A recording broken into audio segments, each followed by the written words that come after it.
Hello everyone, Matt Hewson here. At a recent Saints Row PR event, I was lucky enough to be able to sit down with three of Volition's finest to chat all things Saints Row. I was joined by Jeremy Bernstein, the lead writer, Danielle Benthien, associate UI artist, and Damien Allen, the principal designer. It was a fantastic chat and an honour to be able to speak to some of the minds behind one of my favourite franchises. So without any further ado, here that chat is. With that in mind, the initial announcement of Saints Row kind of brought a backlash amongst some, I guess, louder fans out there. Did that hurt you guys, or was it something that just gave you more motivation to kind of prove them wrong that this is a Saints Row game? You don't really know what you're talking about. We're going to nail this one. I mean, we have been making this game for years, and we are very confident in the feel of it. We've seen it. We've seen that. You're like when you look at that trailer from our perspective, you see how it fits and how it feels great. The trailer is awesome, so as more things have been revealed, as people have seen more of the game, we're seeing they realize yes, or they understand along with us that this is Saints Row in its DNA, and it's fun to see people be excited about it the same way that we are and have been for so long. Yeah, definitely. It feels very nice to see well, what does customization look like? And then we show them customization and they're super excited to see what we've done with customization. A lot of us who work here are also Saints Row fans. Like, I remember playing the game in college before I even got this job, so being able to come into this place, loving this franchise, loving this IP, and being able to work on it, like, it's in good hands. And it's just a matter of, wait and see. We promise you, like, we're doing, right by this, and we're making sure we're doing it right. I think, anytime anybody reboots anything, there's going to be a vocal contingent of people who are not going to be happy with it. And I think we always knew that was going to happen early on. And I think we always had pretty good confidence that the more we showed, the more that we would bring some of those people around. And, I don't know why I was reading the comments, but I was reading the comments, and and I'm actually glad I did, because I came across a comment that was basically like, I really want to hate this game, but they're making it really hard for me to do that. Like, and so that that to me is really it justifies, I think, the faith that we had in this project. And there'll be people who hate it, just to hate it, and there'll be people who hate it because it's not what they grew up with. There'll be people with legitimate dislikes, and that's fine. That's how it goes. But I think we've made something magic. I think we've made something great. I think we've made something that, I came in during the course of this project. I started, and the minute I saw what they had prepared, the trailer that they had at the time when I interviewed, the minute I saw it, I'm like, that's Saints Row right there. That's it. That's what I want. Yeah. Awesome. Well, further to that, the thought process behind rebooting, was it just simply a fact there was nowhere left to go for the original Saints? Like, they've killed Satan. What else is there to do? Is that the reason, really, or is it just time for a new story? Yeah, I think it's a little of column A, a little of column B. We're in 2022. Things are different. Where do you go from a story that has fully completed itself? It seems the right time to do something new for the Saints, and to bring them with us and going forward. Excellent. So the world so far, what I've seen anyway, it seems much more open, much more explorable than previous Saints Row games. Was that an initial intention from the development, or was that just a side effect of better technology enabling, better open worlds and allowing players more freedom? I think it's the world of Santo Ileso is, I know Brian Traficante always likes to say that it's the fifth character in the team. It is meant to be a place that you fall in love with. The exploration, the unique aspects of the different districts of the city, even the desert itself has a wide variety of things in it. It really lends itself to exploration, to fun traversal, to unique characters and people all throughout. And it was something that we wanted to do from the beginning. And yeah, the technology that where we're at now allows us to do more, but it does require a lot more work too, to make a world and fill it up and make sure that there's something to do. Excellent. I feel like a big key to the success of Saints Row has always been that perfect balance between the absurd and the story. Like, there's actually a genuinely good story there, but also half the time it's like the Naked Gun. So how hard is it to maintain that balance without tipping the needle? Like, it would be very easy to tip one way or the other there and lose that balance. How hard is maintaining that kind of tone that you guys have set?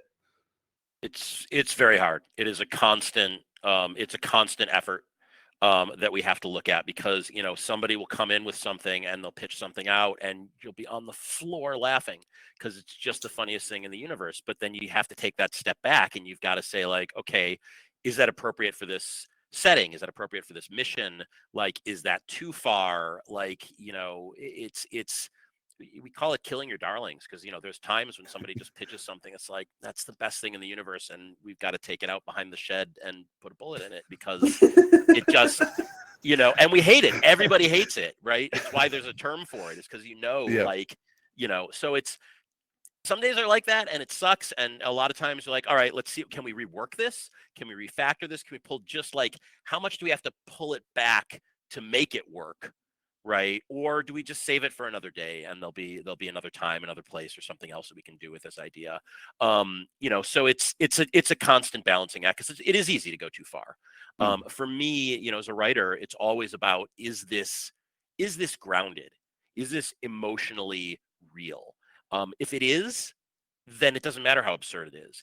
It feels grounded and it feels relatable, and you can make it work. There are some things in the game that are some of the most absurdist things that we've ever done, but they're coming from a very real place, and that makes them, those are the ones that work best, Yeah. right? Because it lets you be absurd, but it's about something real, as opposed to absurdism for absurdism's sake. I think that's where you start too much of that, and you really start getting into trouble.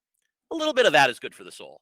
Every now and then you're like, yeah, this is absurdist for absurdist's sake, but it's really funny, so it's going to stay. So it is a constant, very difficult balancing act. Imagine. Well, further to that, with the humor, humor changes over time, obviously. Saints Row 3, for example, the Zemos missions probably feels a little bit off these days. At the time it was fine. Now it's a bit off. Is that something you guys think about, like thinking about the future? How do I make a funny game, not just for now, but in time to come? Is that something that crosses your mind, or are you just trying to hit that note right now? That's a really interesting question. We've never phrased it that way, which is a really interesting way. At least I've never phrased it, and the writers haven't really phrased it that way. Among the things that we think about a lot, are make sure that we're always punching up, and make sure that it's, we want to be absurdist, we don't want to be mean. It's basically, you can be funny and still be decent. And I think that's what we target for. I would, 10 years from now, let's do another interview and let's talk about this. And I'd honestly be fascinated to know how well this ends up holding up over that. But I think, something that helps is, nowadays we want to laugh with everybody, not at people. And I think that is something that will stand the test of time. Just being mindful of that is, I'm thankful we're doing it now. Oh, cool. Excellent. I mean, I'll say I'm not sure. It was my top question when I came in to interview for the job. It was my top question. It was like, so what is Saints Row now? Yeah. And, and that was the answer across the board, was that, there's some things we did not age well, and we're not doing that. We're doing this. It was, it was very important to me. And, the answer I got here, even before I came here, the answer was exactly what I wanted to hear on that. Unreal. I'm not sure if any of you guys worked on this, but what was the feeling in the studio after Agents of Mayhem? Something different, and then coming to Saints Row. Was it like a feeling of coming home? Was it? It was nice to get something side project-y out of the way and back to, I guess, what your meat and potatoes are, sort of thing. I love Saints Row. It's I was able to work on 4 and see some of be in some of those discussions of the crazy over the top stuff that was in there. But this game has been so much fun to be part of the whole process and really say what we've had lots of discussions of what makes a Saints Row game, internal discussions on how do we make this the thing we love and then even better than that. And it is a growth process. It is what we started with is not exactly where we are now, but there's been so much work and massaging of ideas and killing our darlings that every step of the way we are really looking to see how do we make this the project that we want to play, that that we hope that the fans will love just as much as we do. And we've had incredible support, and we've really had it as a team been able to work together to say, hey, how do we make this a modern Saints Row game that we're excited to play and we're excited to show to people. Awesome. Well, finally, I've got one last question. I fully expected no comment answer here, so don't feel sad if it is. Keith David, Roddy Piper, Burt Reynolds, can we expect a crazy celebrity cameo in this one? I think I think we can say no. No. I think we not no comment. I think I don't want to set people up to expect it and then disappoint them by not having it. No Nolan North voice pack or. I won't comment on there. No comment.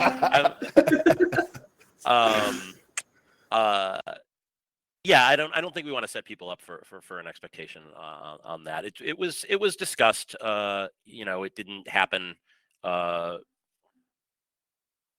Yeah. Cool. I think that's fair. Awesome. Well, thanks, guys. That's it for me. Thanks for the time. Thank you. Chatting, and I'm looking forward to it. Wonderful. Thank you so much. Thanks so much. No worries. See you in 10 years. Bye. Yeah, 10 years. To date. Will that be Saints Row 2 again or Saints Row 3?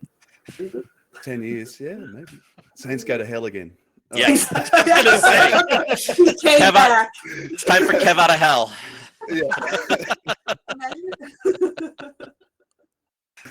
Thanks, guys. Thank you. Thank you. Bye. He'd be dressed for it, though, wouldn't he?